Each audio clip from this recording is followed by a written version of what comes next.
Picture this. You're standing in your mother's kitchen on Christmas Eve, wearing an apron, flour on your hands, while 25 guests laugh in the living room. Your mother walks in, looks at the empty stove, and smirks. It's only 25 people. Why haven't you started cooking? That was me on December 23rd, 2024. I didn't argue. I didn't cry. I didn't tell her that I run a $4 million company she knows nothing about. Instead, I smiled, untied my apron, and booked a one-way ticket to Miami, leaving behind an empty kitchen and a Christmas dinner that would never be cooked. I'm Lily Sefton, 37 years old, and this is how I finally stopped being my family's maid. If you're watching this, please subscribe and let me know where you are watching from. 15 years ago, on my first Christmas as an adult, Christmas 2009, I was 22, fresh out of college with a communications degree and no job prospects. The economy had just collapsed, and I was living in my childhood bedroom in Denver, sending out resumes that disappeared into the void. My parents' house smelled like pine needles and cinnamon that December evening. Mom had decorated every corner with garlands, candles, and those porcelain angels she collected. 15 guests were coming for Christmas dinner: aunts, uncles, cousins, and a few of Dad's business associates. "Lily, you're handling dinner," Mom announced while arranging flowers in the dining room. She didn't ask, she informed. I looked up from my laptop, where I'd been drafting yet another cover letter. The whole dinner? For 15 people? Sarah has finals to study for. She can't be distracted. My sister was 18, a freshman at the University of Colorado. She was lounging on the couch, scrolling through her phone, definitely not studying. "I have job applications to finish," I said carefully. "There's a marketing position at Job Applications Can Wait." Mom's voice carried that familiar edge, the one that meant the conversation was over. This is family. Family comes first. That was the first sign I was being treated differently. Sarah got exemptions. I got assignments. I spent the next 2 days in the kitchen. I roasted a 12-pound turkey, made mashed potatoes from scratch, prepared green bean casserole, cranberry sauce, dinner rolls, and 2 pies. I set the table, polished the silverware, and arranged the centerpiece. When guests arrived on Christmas Eve, I was still in the kitchen, wearing an apron stained with gravy. Dad stood in the living room with a glass of scotch, introducing Sarah to his business partner, Harold Thompson. "This is my youngest, Sarah. She's studying marketing at CU, going to take over the company someday." Harold shook Sarah's hand warmly. "Following in your father's footsteps. That's wonderful." I walked past them carrying a platter of appetizers. Dad glanced at me, then turned back to Harold without a word. That was the second sign. Sarah was introduced as the future. I was invisible. "Who made these?" Harold's wife, a woman named Grace, picked up a stuffed mushroom. "These are incredible." "That's just Lily," Mom said, waving her hand dismissively. "She has time for cooking. No job yet."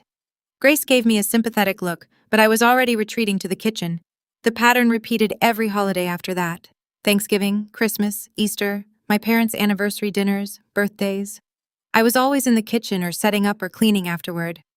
Sarah was always at the table, charming guests being showcased. By 2012, I'd started my own event planning business. I called it Stellar Events. I was good at coordinating logistics, managing vendors, creating experiences. I'd learned those skills in my parents' kitchen, ironically enough. But when I mentioned it to Mom, she barely looked up from her magazine. Event planning? Like birthday parties for children? Corporate events, actually. Product launches, galas, conferences. That's nice, dear. "Can you pick up dry cleaning on your way home?" She never asked about it again. Neither did Dad. Neither did Sarah. So I stopped talking about it. For 12 years, I built Stellar Events in silence. I landed my first major client in 2014, a tech startup that paid me $8,000 to organize their launch party. By 2018, I had 5 employees and an office in downtown Denver. By 2022, I was managing events for Fortune 500 companies. But when I visited my parents, I still wore jeans and a plain sweater. I drove my old Honda instead of my new Audi. I never mentioned the 23 employees on my payroll or the $4.2 million in revenue we generated in 2024. Why? Because they never asked, and I was tired of offering information that would be dismissed. Last Thanksgiving, November 2024, was particularly humiliating. I just closed a deal with a major hotel chain worth $600,000. I was exhausted, but satisfied, flying high on professional success. Then I walked into my parents' house, and Mom handed me an apron. Turkey needs basting every 30 minutes. I made a schedule. 23 employees reported to me. I negotiated contracts with CEOs. I'd been profiled in 3 industry publications, and my mother handed me a basting schedule. I took the apron. I basted the turkey. I served dinner to 18 people while Sarah talked about her stressful job as marketing director at Dad's company, a position she'd been handed, not earned. Sarah's doing incredible work, Dad said proudly. Revenue is up 12% this year. I could have mentioned that my company's revenue was up 31%. But what was the point? They'd find a way to minimize it. They always did. After dinner, while I was elbow deep in dishwater, I made a decision. This would be my last holiday as the family servant. I didn't know yet how I'd break the cycle. I just knew I couldn't do this anymore. 15 years of being overlooked was enough. I dried my hands, hung up the apron, and drove home to my apartment. The one my family had never visited because they'd never asked to see it. 2 weeks later, on December 22nd, my phone buzzed with a notification that would change everything. It was an email from Victoria Caldwell, CEO of Meridian Holdings. December 22nd, 2024, 9:47 a.m. I sat in my corner office at Stellar Events, watching snow drift past the floor-to-ceiling windows. The Denver skyline glittered in the winter sun, and my desk was covered with vendor contracts, seating charts, and a half-finished cup of coffee. Marcus Rivera, my CFO and closest friend, knocked on the glass door. He was 51, silver-haired, and had the calm demeanor of someone who'd seen every crisis and survived them all. He'd mentored me since 2015, when Stellar was just me and a laptop. "You need to see this," he said, sliding his tablet across my desk. I looked at the screen. An email from Victoria Caldwell, CEO of Meridian Holdings, a hospitality and real estate conglomerate worth $3.8 billion. Subject: Partnership Proposal, Exclusive Event Services, 2025. I read it twice to make sure I wasn't hallucinating. Meridian. Clears throat. Holdings wanted to sign an exclusive contract with Stellar Events. All their corporate functions, client dinners, product launches, and investor galas for the entire year. They'd reviewed our portfolio, spoken to our references, and conducted due diligence. The proposed contract value, $2.1 million. "This is real?" My voice came out steadier than I felt. Marcus nodded. I called their legal team to confirm. "It's real, but there's a catch. There was always a catch. Victoria Caldwell wants to meet you in person before signing. She doesn't do business with people she hasn't looked in the eye." Marcus paused. "The meeting is scheduled for December 24th, 11 a.m. at their headquarters in Miami. December 24th, Christmas Eve." "Can we reschedule?" I asked. "Victoria is leaving for Switzerland on the 26th. She won't be back until mid-January." Marcus leaned forward. "Lily, if we don't sign by December 24th, they're moving to their second choice. Lux Affairs has been pitching them for months." Lux Affairs, my biggest competitor. They'd been trying to poach my clients all year. I understood the stakes now. This wasn't just a contract, this was a statement. Meridian Holdings was the kind of client that opened doors. Their endorsement would mean referrals to their partners, their investors, their entire network. It would mean expansion into the Florida market. It would mean Stellar Events becoming a national name instead of a regional one. And if I lost this to Lux Affairs, the industry would notice. Clients would wonder why Meridian passed on us. Momentum would shift. The reputation I'd spent 12 years building could start eroding. "There's something else," Marcus said. He pulled up another email on the tablet. "Victoria mentioned your Forbes feature." I scrolled down. There it was. A line that made my breath catch. "I was impressed by your profile in Forbes' 30 Under 40 Event Entrepreneurs list. Your approach to sustainable event design aligns with Meridian's values. I look forward to meeting the woman behind Stellar Events." The Forbes article had come out in October. I'd been interviewed for 2 hours, photographed in my office, quoted extensively about innovation in the event industry. The piece called me a quiet force reshaping corporate gatherings. I'd never shown it to my family. What would be the point? Mom would find something to criticize. Dad would compare my revenue to his. Sarah would roll her eyes. But Victoria Caldwell had read it. Victoria Caldwell was impressed. "Book my flight," I said. Marcus was already typing. "Done. You leave tomorrow night, December 23rd, 8:45 p.m. Arriving Miami, 1:30 a.m. Hotel reservation at the Fontainebleau. Meeting at 11 a.m. sharp." I nodded, feeling the familiar mix of excitement and anxiety that came before every big deal. But this time, Something else churned beneath the surface. My phone buzzed. A text from Mom. Call me. Important. I stared at those 3 words. In my experience, important from my mother meant one of 2 things. Someone was sick, or she needed something from me. Given that I hadn't heard about any illness, option 2 seemed likely. I should have ignored it. I should have focused on the biggest opportunity of my career. But 15 years of conditioning doesn't disappear overnight. The daughter in me, the one who still craved approval, who still hoped that this time would be different, that daughter picked up the phone. I pressed call. Mom answered on the first ring. Finally, she said. I've been trying to reach you all morning. It was 10:15 a.m. She'd sent one text. What's going on? I asked, keeping my voice neutral. Christmas plans have changed. Sarah's friends are joining us this year, 25 people total. 25 people. A number that would have excited me professionally. A number that terrified me personally. That's a lot, I said carefully. Which is why I need you here early tomorrow. Cooking, decorating, the works. Sarah's too busy with work. And there it was. I gripped my phone tighter. Through the glass wall of my office, I could see Marcus watching me with concern. Mom, I can't. I have a business trip. A business trip? On Christmas? It's important. I'm flying to Miami tomorrow night. She laughed. Actually laughed. Miami? For what? Some little party you're organizing? Some little party. $2.1 million, the biggest contract of my career. It's a significant client meeting. Lily, please, we both know your freelance work can wait. This is family. There it was again, family. The word she weaponized whenever she wanted something. I can't cancel this trip. Can't or won't? My jaw tightened. Both. Silence on the line. I heard her sharp intake of breath, the precursor to the guilt trip I knew was coming. Do you know how hard I've worked to make this Christmas special? Sarah has been under so much pressure at work. She needs this celebration. And her friends are very important people, colleagues, potential clients for your father's business. This isn't just a dinner party. This is networking. Networking for Sarah, for Dad's business, never for me. Mom, I understand, but you're being selfish. Her voice turned cold. You always have been.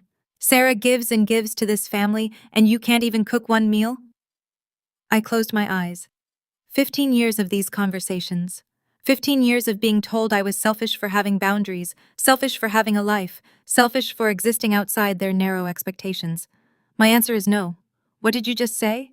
I said no. I won't be there tomorrow. I won't be cooking dinner for 25 people. I have a meeting that cannot be rescheduled.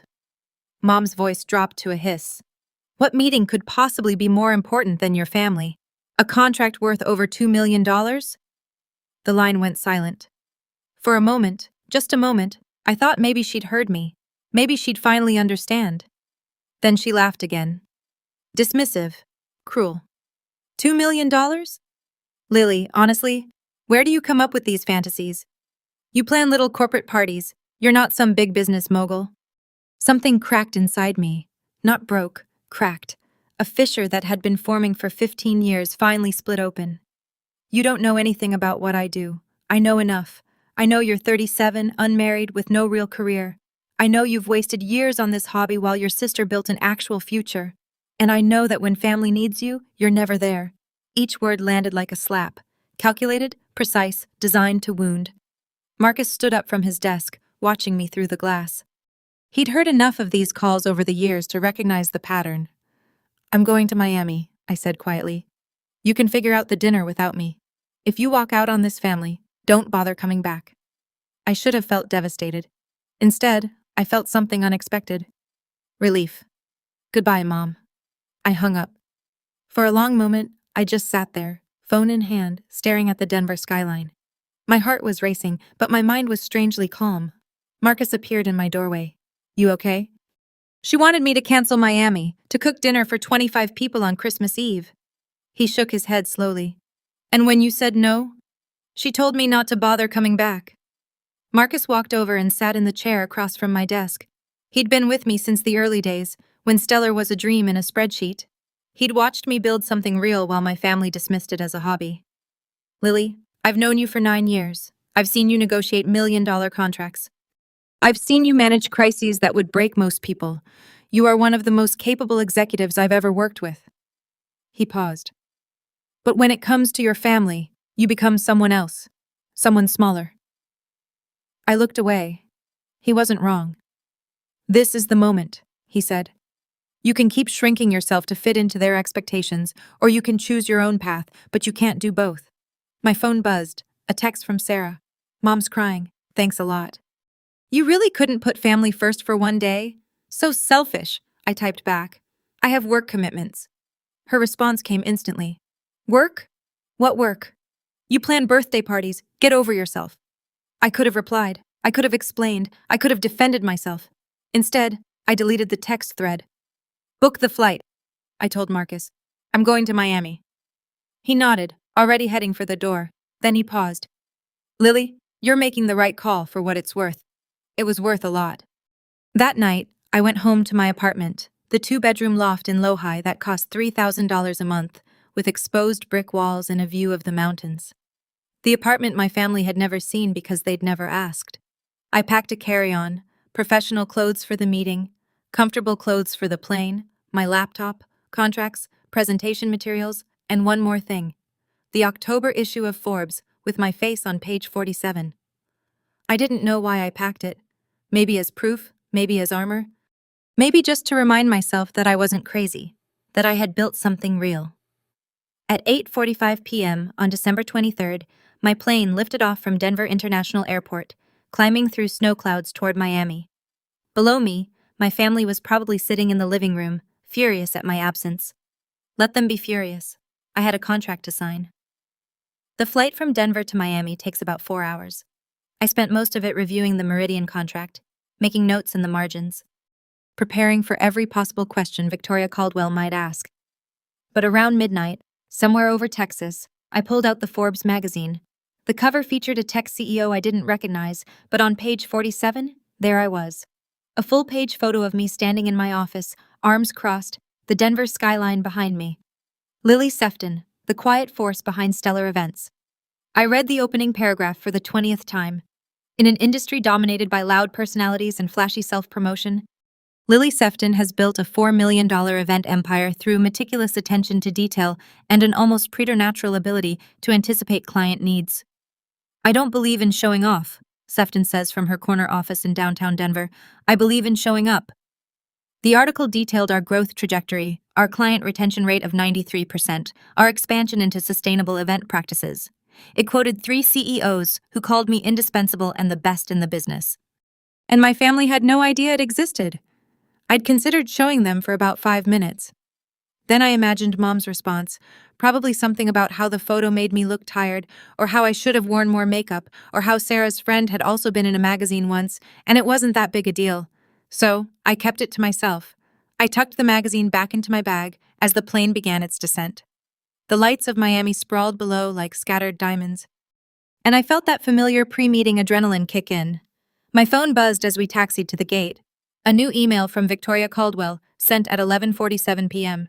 Subject, Re, Contract Namjar MH, 2024-1223 Final Signing. Dear Ms. Sefton, just confirming our meeting tomorrow at 11 a.m. Please bring 2 forms of identification for notarization. Our legal team will have the final contract ready for signatures. I've attached our standard NDA and preliminary terms. If you have any questions, my assistant can be reached at the number below. I look forward to meeting the woman behind stellar events. Best regards, Victoria Caldwell, CEO, Meridian Holdings. I saved the email, then I took a screenshot and saved that too. Proof, documentation. The habits of someone who'd learned that words mean nothing without evidence. The Fontainebleau was everything I expected. Art Deco elegance, ocean views, a lobby that whispered money. I checked in at 2 a.m., collapsed into a king-sized bed, and slept for 6 hours. When I woke on December 24th, I had 11 new text messages. 4 from Mom, 3 from Sarah, 2 from Dad, 2 from unknown numbers that were probably relatives I didn't want to talk to. I didn't read any of them. Instead, I showered, dressed in my best charcoal suit, and reviewed my notes one more time. At 10:30 a.m., I took an Uber to Meridian Holdings headquarters, a glass tower in Brickell that reflected the December sun like a beacon. The receptionist checked my ID and handed me a visitor badge. Ms. Caldwell is expecting you, 40th floor. The elevator ride felt endless. My heart beat against my ribs. This was it. The meeting that could change everything. But as the elevator climbed, my phone buzzed again. This time, a call from Sarah. I declined it. Another buzz. A voicemail. Against my better judgment, I listened. Lily, it's Sarah. Mom is having a meltdown. None of the caterers will come on Christmas Eve. Surprise. Surprise. Dad's calling in favors, but no one can help. Victoria Caldwell is supposed to be at our dinner tonight and we have nothing to serve. This is your fault. If you had just... I stopped the voicemail, replayed one sentence. Victoria Caldwell is supposed to be at our dinner tonight. I stared at my phone as the elevator dinged. Victoria Caldwell, CEO of Meridian Holdings, the woman I was about to meet, was going to my parents' house for Christmas dinner. How was that possible? The elevator doors opened onto a marble foyer. A woman in a navy dress approached with a professional smile. Ms. Sefton, Ms. Caldwell is ready for you. Right this way.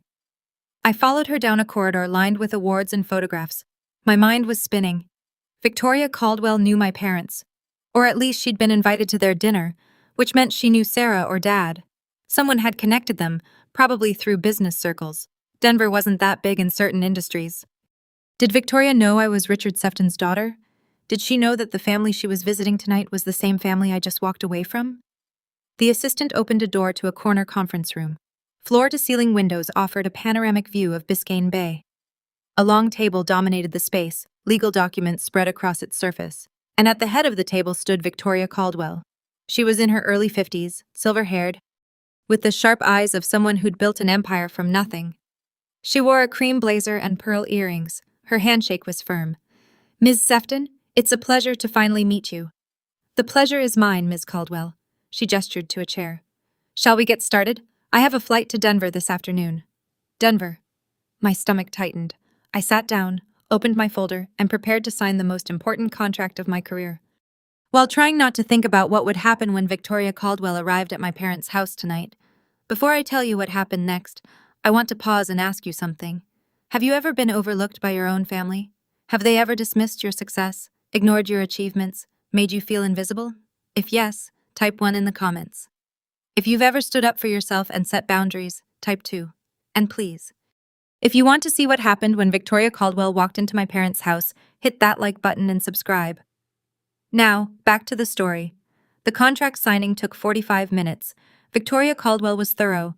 She reviewed every clause, asked pointed questions about our capacity, our vendor relationships, our contingency protocols. I answered each one with the confidence of someone who'd spent 12 years preparing for this moment. At 11:52 a.m., we both signed contract number MH20241223. A photographer captured the moment. Victoria and me shaking hands, the Miami skyline glittering behind us. Her assistant notarized the documents and presented me with my copy in a leather folder embossed with the Meridian Holdings logo. Welcome to the Meridian family, Victoria said, smiling warmly. I have a feeling this is going to be an exceptional partnership. I couldn't agree more. We exchanged a few more pleasantries, and then her assistant appeared with a gentle reminder about her flight. I'm spending Christmas Eve with some business associates in Denver, Victoria mentioned as she gathered her things. The Seftons, do you know them? Richard runs a construction supply company. His daughter Sarah is quite impressive. My throat tightened. I've heard of them. Richard is a potential investor for a project we're developing. His wife invited me to their Christmas dinner. She laughed lightly. Normally I'd decline, but I'm curious about their operation and I'm told the food is spectacular. The food? The food I was supposed to have cooked. I managed to keep my expression neutral. I hope you enjoy yourself. Victoria paused at the door, studying me with those sharp eyes. You know, there's something familiar about you, Ms. Sefton. The name, perhaps? Any relation to the Denver Seftons? This was the moment. I could have told her. I could have explained that Richard and Margaret were my parents, that Sarah was my sister, that I'd spent 15 years being their unpaid caterer while building the company she'd just invested $2.1 million in. But I didn't. It's a common name, I said instead.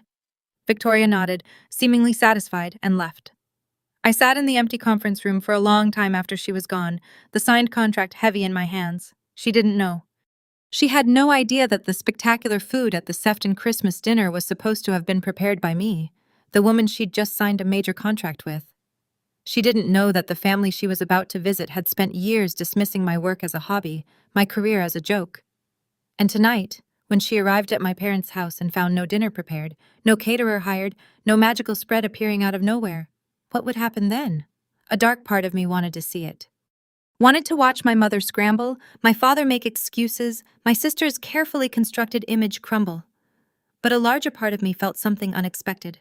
Exhaustion. I was tired of the drama, tired of being pulled into their orbit, tired of defining my worth by their reactions. I had what I came for. The contract was signed, my company's future was secured. Whatever happened in Denver tonight was no longer my problem. I flew back that afternoon, landing in Denver at 6:47 p.m. Exactly the time the Sefton Christmas dinner was supposed to begin.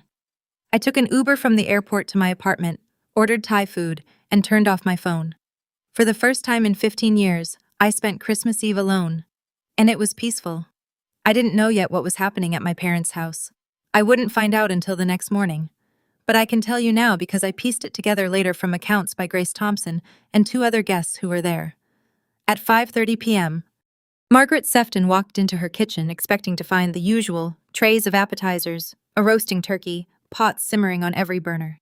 Instead, she found nothing. Cold appliances, empty counters, no Lily. "Richard!" Her voice echoed through the house. "Richard!" My father appeared adjusting his tie. "What's wrong? Where's the food? Where's Lily?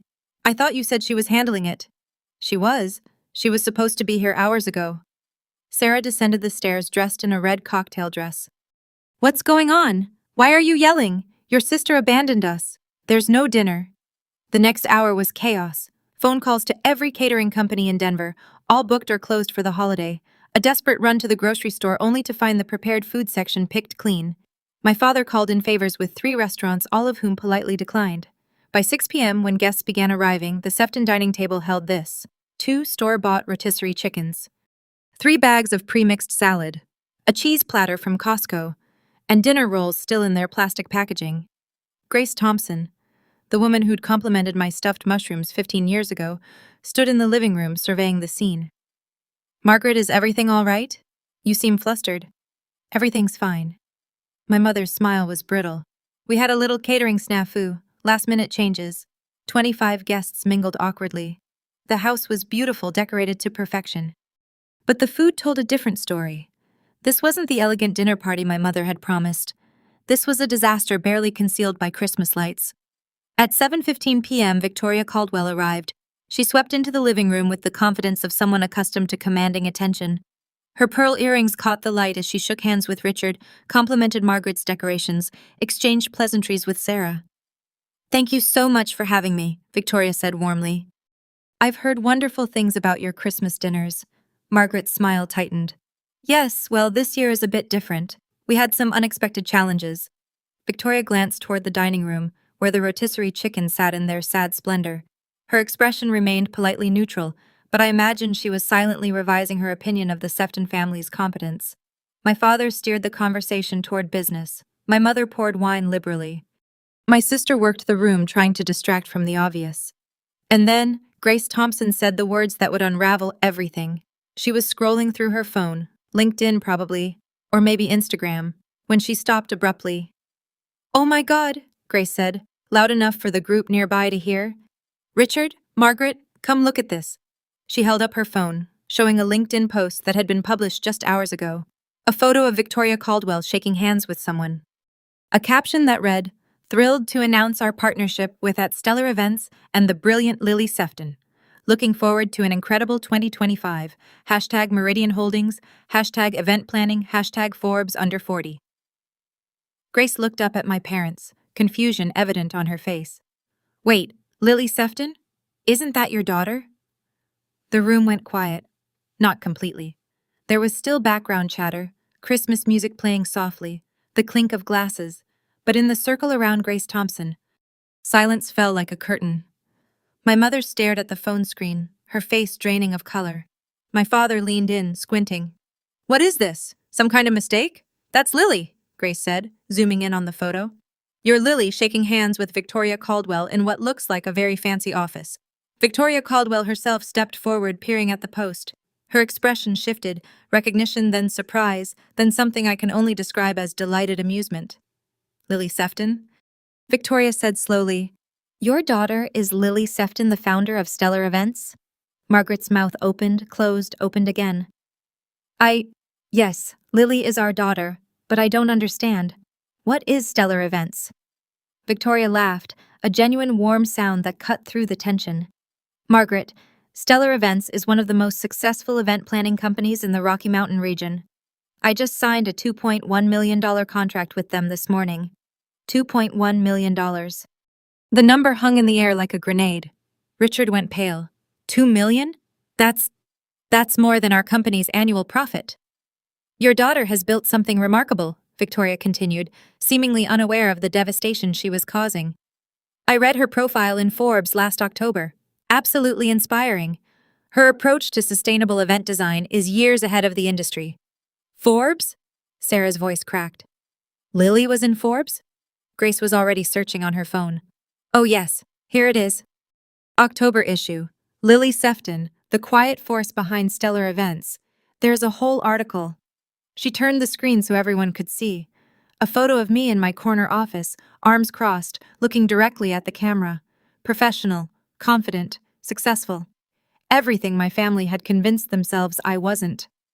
More guests drifted over, drawn by the commotion. Soon a crowd had formed, passing phones back and forth, reading excerpts aloud. It says she has 23 employees. Her company did over $4 million in revenue this year. This quote is incredible. I believe in showing up, not showing off. My mother stood frozen in the center of the chaos, her carefully constructed Christmas falling apart around her. Why didn't she tell us? Margaret whispered, more to herself than anyone. Perhaps, Victoria said gently. You didn't ask.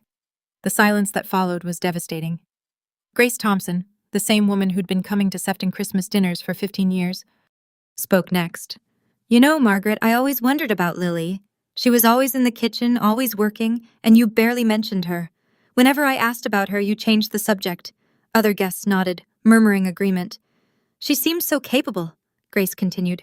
Remember those stuffed mushrooms she made years ago? Best I ever tasted. I should have known she'd do something with that talent. Richard's business partner, Harold Thompson, stepped forward. Richard, I had no idea your daughter ran a $4 million company. Why on earth didn't you tell me? We could have done business together. My father had no answer. Oh, Sarah, meanwhile, had gone from pale to red. She clutched her wine glass like a lifeline, her perfect hostess facade crumbling. She never said anything, Sarah muttered. She never told us. She just let us think she was— Let you think what? Victoria asked, one eyebrow raised. That she was unsuccessful? Unimportant? That her work didn't matter? Sarah's mouth snapped shut. Victoria Caldwell surveyed the room with the calm assessment of a CEO who had just solved a puzzle. I met Lily this morning.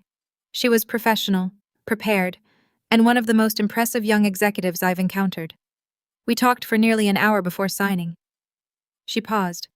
She never mentioned she was related to you. Another blow. Margaret's hand trembled as she set down her wineglass. She didn't tell you that we're her family? I asked if she was related to the Denver's Seftons. She said it was a common name. The implication landed hard.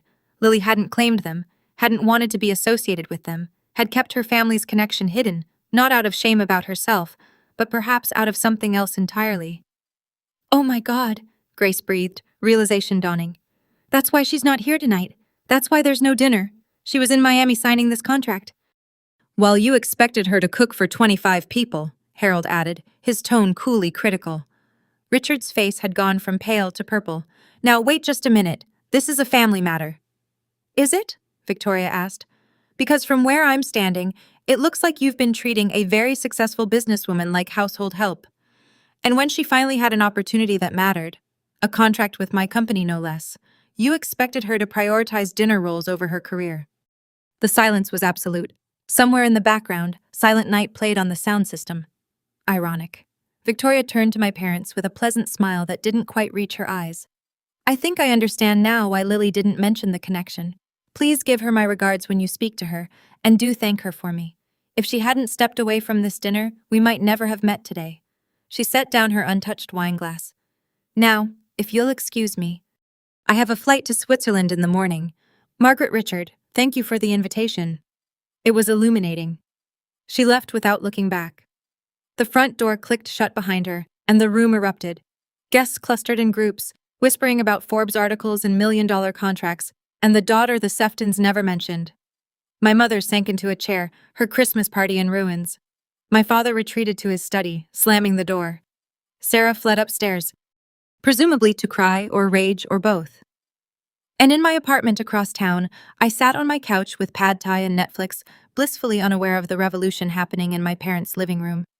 I wouldn't learn the full story until December 26th, when Grace Thompson called me directly. "Lily," she said, "I owe you an apology. I've known your family for 15 years, and I never once asked what you actually did for a living. That was wrong of me." "It's okay, Grace. You're not the one who should be apologizing." "Maybe not, but I want you to know what Victoria said at the party about you being one of the most impressive executives she'd met. Everyone in that room heard it. Everyone knows now." She paused. "Your parents have a lot of explaining to do, and I don't think the community is going to let them forget this anytime soon." A small, petty part of me felt satisfaction. A larger part just felt tired. "Thank you for telling me, Grace." "Of course. And Lily, congratulations on the contract. You've clearly worked very hard. You deserve every success." No one in my family had ever said those words to me. It took a near stranger to say them first. Christmas night in Miami was warm and quiet. I sat on the balcony of my hotel room at the Fontainebleau, watching the moon paint silver stripes across the Atlantic. I'd ordered room service, steak, roasted vegetables, a glass of red wine. The contract folder lay on the table beside me, its weight somehow reassuring. My phone was turned off. It had been off since I landed. 15 missed calls, 32 text messages, 6 voicemails, all from family members I had no desire to speak with. But now, with the contract signed and my future secured, I felt ready. Not ready to forgive, not ready to reconcile, just ready to be clear. I turned on my phone and watched the notifications flood in. "Mom, 6:47 p.m. Call me immediately." "Mom, 7:23 p.m. "Lily, this is serious. Victoria Caldwell knows about you." "Mom, 8:15 p.m. How could you humiliate us like this in front of everyone?" "Mom, 9:02 p.m. Please call, we need to talk." "Sarah, 7:45 p.m. Are you kidding me right now?" "Sarah, 8:30 p.m. You let us look like idiots in front of 25 people." "Sarah, 10:17 p.m. Mom is having a breakdown. Are you happy?" "Dad, 9:45 p.m. Lily, we need to discuss what happened. This isn't how family should operate." I read each message without emotion. The manipulation was so obvious now. The guilt trips, the blame shifting, the complete absence of accountability. Not one message congratulated me on the contract. Not one message acknowledged that I had built something worth celebrating. Not one message apologized for years of dismissal. My phone rang. "Marcus." "Hey," I answered. "Merry Christmas, Lily. How are you holding up?" "Better than I expected." I took a sip of wine. "The contract is signed. Victoria was incredible." "I heard." "She emailed me after the meeting, said you were even more impressive in person than on paper." He paused. "I also heard about what happened in Denver. News travels fast. Victoria's assistant sent a message to our team. Apparently the Sefton Christmas dinner was quite the spectacle." I laughed, a real laugh, maybe the first one in days. "I can only imagine." "Lily, listen. You made the right call. You chose your career, your company, your future. You don't owe them anything." "I know." And for the first time, I actually believed it. After we hung up, I opened my laptop and began drafting an email. Not a rant, not an accusation, just a clear, professional statement, the kind I would send to a difficult client. To Richard Sefton, Margaret Sefton, Sarah Sefton. Subject: regarding Christmas and going forward. I typed slowly, choosing each word with care. I signed a contract with Meridian Holdings today for $2.1 million. This is why I was not at Christmas dinner. For 15 years, I have cooked and cleaned for every family gathering while my career was dismissed as a hobby. When I told Mom I had an important meeting, she laughed. When I set a boundary, I was called selfish. I am not selfish for prioritizing my work. I am not ungrateful for having standards. I am not a failure because my success doesn't fit your definition. I will not apologize for choosing myself. I am open to rebuilding our relationship, but only under certain conditions. I will no longer be treated as the family caterer. I will be respected as an equal member of this family. My career will be acknowledged, not dismissed. If these conditions are unacceptable, I understand. But I will not return to the way things were. I will reach out when I am ready to talk. Lily. I read it 3 times, revised one sentence, then hit send. For a long moment, I just sat there watching the waves. No one replied that night. I didn't expect them to. They needed time to process. To realize that the daughter they'd overlooked had outgrown their expectations entirely. Marcus had been right. This was a turning point, but not just professionally, personally. I finished my wine as the moon rose higher over Miami Beach. Tomorrow, I would fly home. I would walk back into my office as the CEO who had just landed the biggest contract in Stellar Events history. I would build on this success, expand into new markets, hire more staff, and my family would have to decide. Did they want a relationship with Lily Sefton, CEO and founder, or did they only want the Lily who stayed small, stayed quiet, stayed in the kitchen? I already knew the answer I needed. The question was whether they were capable of giving it. I want to pause here for a moment. If this story is resonating with you, if you've ever felt overlooked, undervalued, or taken for granted by the people who should love you most, please take a second to hit that subscribe button and turn on notifications. And tell me in the comments, do you think I should forgive my family? Or should I keep the boundaries I've set? Now, let me tell you what happened next. The fallout began on December 26th and rippled outward like a stone dropped in still water. Victoria Caldwell's LinkedIn post had been shared 2,347 times by the time I checked that morning. The comments section was filled with congratulations, industry connections reaching out, potential clients expressing interest. 3 hours after Victoria posted, Entrepreneur Magazine sent an email requesting an interview about the event industry's rising stars. My inbox filled with partnership inquiries, 6 in total, from companies I'd been trying to connect with for years. The Meridian contract didn't just secure our future, it announced us to the world. But in Denver, the ripples looked very different. Grace Thompson posted on Facebook that afternoon. She didn't name names, but everyone in their social circle knew exactly who she was talking about. This Christmas, I learned an important lesson. Never underestimate the people in your own family. Sometimes the most successful person in the room is the one nobody notices. The post got 287 likes and 43 comments. Several people tagged my parents indirectly, asking pointed questions about family dynamics and supporting our children's dreams. Margaret's phone began ringing. Women from her charity committee, her book club, her garden society, all calling with thinly veiled curiosity about the Forbes situation. "I heard your daughter is quite the businesswoman," one said. "Why didn't you ever mention she was so successful?" asked another. My mother had spent years cultivating an image, devoted wife, supportive mother, pillar of the community. That image now had cracks. My father faced his own reckoning. Harold Thompson, Grace's husband, and Richard's longtime business associate, called on December 27th. "Richard, I've been thinking about that expansion project we discussed. I'd like to bring in an event planning partner for the launch celebration." "Of course," my father said, likely sensing an opportunity. "Who did you have in mind?" "Lily's company, Stellar Events. I saw her Forbes profile. Very impressive." Silence. "I was hoping you could make an introduction," Harold continued. "I'll reach out to her directly, of course, but I thought family connections might help." My father, who had never once introduced me to a business contact, who had spent 15 years treating my career as invisible, was now being asked to facilitate an introduction. "I'll see what I can do," he said.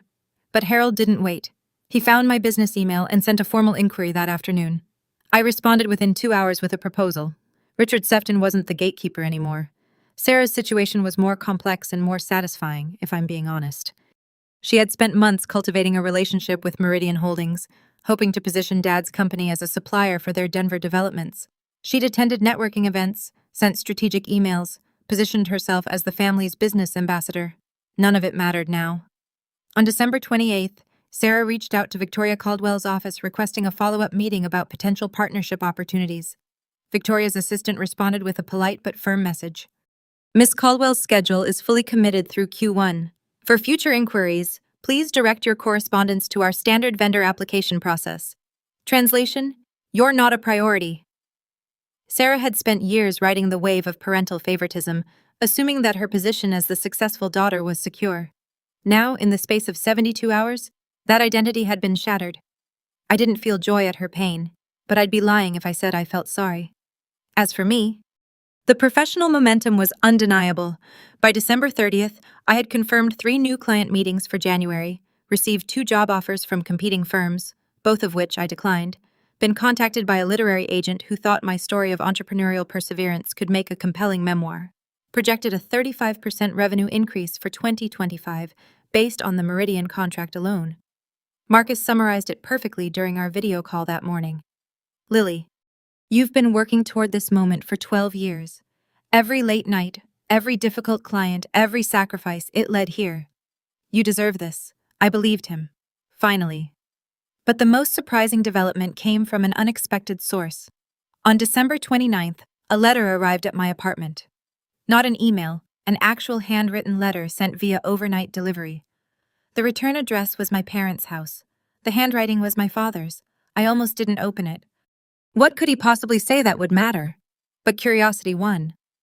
Dear Lily, I've spent the last 4 days trying to understand how I missed what was right in front of me. You built a company, a real company, with employees and clients and revenue that exceeds my own, and I didn't know because I never asked. I told myself I was a good father. I told myself I supported both my daughters, but the truth is I saw what I expected to see. I expected Sarah to succeed, so I looked for her successes. I expected you to struggle, so that's all I saw. I was wrong, deeply, terribly wrong. I don't expect forgiveness. I haven't earned it. But I want you to know that I see you now. I see what you've accomplished, and I am proud, belatedly, inadequately, but genuinely proud of the woman you've become. If you're willing, I would like the chance to learn about Stellar Events, to understand your work, to know my daughter. Whatever you decide, I will respect it. Your father, Richard. I read the letter 3 times. Then I set it on my kitchen counter and made coffee. I wasn't ready to respond, not yet. A letter didn't erase 15 years. Words didn't undo actions. But it was at least a start. New Year's Eve, 2024, December 31st. I stood at my apartment window, watching fireworks explode over downtown Denver. The city glittered with celebration, the last minutes of a year that had changed everything. My phone sat on the counter, silent for once. I'd set new boundaries there too, muting group chats, declining calls I wasn't ready for, responding on my own timeline rather than theirs. The letter from my father still lay where I'd left it, next to my coffee maker. I'd read it a dozen times in the past 2 days. Each time, I felt something different. Anger, sadness, hope, skepticism. Finally, at 11:47 p.m., I picked up my phone and called him. He answered on the first ring. Lily? Hi, Dad. A long pause. I could hear my mother in the background asking who was calling. He didn't answer her. Thank you for calling, he said finally. I didn't expect I wasn't sure you would. I almost didn't. I kept my voice steady, professional. But I've been thinking about what comes next. So have I. Dad, I'm willing to try. To rebuild something, but not the way things were. I understand. I mean it. No more being the family caterer, no more dismissing my work, no more treating me like I'm invisible while Sarah gets the spotlight. I took a breath. If I come to family events, I come as a guest, an equal, not as staff. That's fair, more than fair. And I need you to actually ask about my life, not just assume you know. Ask about my company, my clients, my goals. Be interested. Another pause. When he spoke again, his voice was rougher. I should have been doing that all along. Yes. You should have. The silence stretched between us, filled with 15 years of things left unsaid. But for the first time, it didn't feel hostile. Just tired. Your mother, Dad said carefully, is struggling with this. She's not ready to admit she was wrong. Not yet. I know. I'd received no letter from Margaret, no voicemail, just a single brittle text. Happy New Year. Hope you're well. Performative politeness masking resentment. Give her time, Dad said. I've given her 15 years. He had no response to that. I'll come to dinner next week, I said finally. Sunday. But I'm coming as a guest. Someone else can cook. I'll order from that Italian place you used to like. A small thing, but a start. After we hung up, I stood at the window and watched the clock tick toward midnight. In a few minutes, it would be 2025. A new year. A new chapter. Victoria Caldwell's contract was signed. Harold Thompson's proposal was in my inbox. Entrepreneur magazine wanted an interview. My company was poised for its biggest year yet, and my family, the people who had overlooked me for so long, finally saw me. Not because I'd forced them to, not because I'd screamed or fought or demanded, but because I'd walked away, because I'd chosen myself, because I'd let success speak louder than any argument ever could. There's a quote I love. I don't remember who said it. The best revenge is massive success, but I don't think of it as revenge anymore.